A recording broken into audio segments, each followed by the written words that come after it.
Israel की ओर से Gaza पर हमला थम नहीं रहा है। बेतहाशा मौत, सैकड़ों जिंदगियां तबाह और जर्जर हो चुकी इमारतों पर टिकी उम्मीदें। मलबे के ढेर में लाखों परिवारों की खुशियां दफन हो चुकी हैं। बस बची है तो जिंदगी, मगर उसका भी कोई भरोसा नहीं। अचानक एक बम या रॉकेट आता है और कई जिंदगियों को तबाह कर जाता है। शहरों में जहां अस्पताल, स्कूल और पार्क होने चाहिए, वहां लोग बगैर छत के इस बात का खौफ खा रहे हैं कि उनकी जिंदगी किसी मिसाइल या बम के झोंके में अचानक से खत्म हो जाएगी। इजरायली सेना ने मिसाइलों और बम से गाजा को इस कदर दहला दिया है कि आज भी लोग डर के साए में जीने को मजबूर हैं। या यूं कहे कि गाजा पट्टी पूरे तरीके से खोखली हो चुकी है। इजराइल और हिजबुल्लाह के बीच संघर्ष विराम के ऐलान के बाद अब बस एक ही सवाल उठ रहा है कि आखिरकार वो कौन सा दिन होगा जब गाजा में सीज फायर के लिए ऐलान होगा। खैर, इस सवाल का जवाब तो अब तक नहीं मिला, लेकिन इजरायली हवाई हमले में 40 से अधिक फिलिस्तीनी एक बार फिर मारे गए। जी हां, गाजा के नागरिक सुरक्षा विभाग ने घोषणा की है कि 30 नवंबर 2024 को गाजा पट्टी के उत्तर में तेल अल जातर क्षेत्र में 100 से अधिक विस्थापित व्यक्तियों को आश्रय देने वाले एक घर को निशाना बनाया गया है। इस इजरायली हवाई हमले में 40 से अधिक फिलिस्तीनी मारे गए।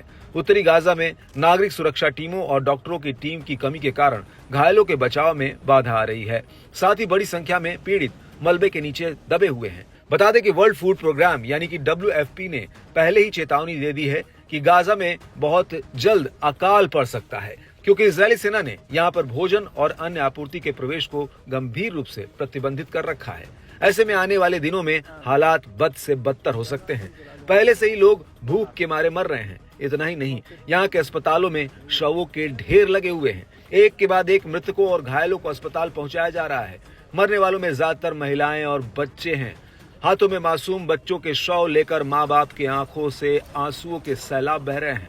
हर तरफ अफरा तफरी और चीख पुकार मची हुई है।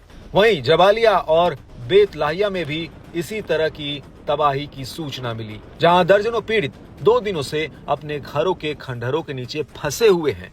गाजा शहर के पड़ोस में इतावली परिसर के पास विस्थापित परिवारों के घर पर इजरायली हमले में एक व्यक्ति की मौत हो गई और कई लोग घायल हो गए। ये घटनाएं तब होती हैं जब इजरायली सेना उत्तरी गाजा में आवासीय क्षेत्रों पर अपनी बमबारी तेज कर देती है। गाजा स्वास्थ्य मंत्रालय ने शनिवार को घोषणा की कि गाजा पट्टी पर इजरायली युद्ध की शुरुआत से अब तक मारे गए फिलिस्तीनियों की संख्या बढ़कर 44,382 हो गई है, जबकि 1,05,142 घायल हुए हैं। बताते चले कि गाजा में इजरायली सेना का सैन्य ऑपरेशन लगातार जारी है। कुछ दिन पहले ही IDF ने हमास पर गंभीर आरोप लगाते हुए कहा था कि उसके लड़ाके अस्पताल को अपने ठिकाने के तौर पर इस्तेमाल कर रहे हैं। अस्पताल आने जाने वाली एम्बुलेंस का इस्तेमाल अपनी आवाजाही के लिए कर रहे हैं। हमास के लड़ाके कमल अदवान अस्पताल में मौजूद हैं। वहीं दूसरी ओर इजरायली सेना गाजा में छिपे हमास के लड़ाकों को खोज कर मार रही है। इजराइल ने गाजा पर इतने बम बरसाए हैं कि वो खंडहर में तब्दील हो गया है।